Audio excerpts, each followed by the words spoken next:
Good evening, I'm Lisa Rose. Steve has the night off. First here at 6, we're learning more about a suspicious package delivered to the top election office in Missouri. Joe McLean joins us from Jefferson City with what's inside the police report. That envelope actually arrived at the Secretary of State's building here through the U.S. mail.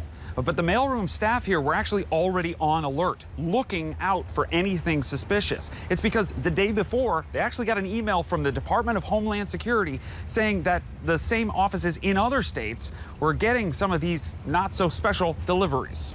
This photo, captured by the Associated Press, shows responders in hazmat suits, carefully placing a manila envelope into a sealed evidence bag on Tuesday. According to the Jefferson City Police Department incident report, staff at the Missouri Secretary of State's office got a memo Monday from Homeland Security with a photo of what's been received by other state offices so far, and a warning to be on the lookout.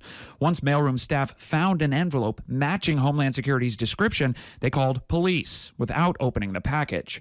The Department of Public Safety alerted the National Guard's Weapons of Mass Destruction Civil Support Team.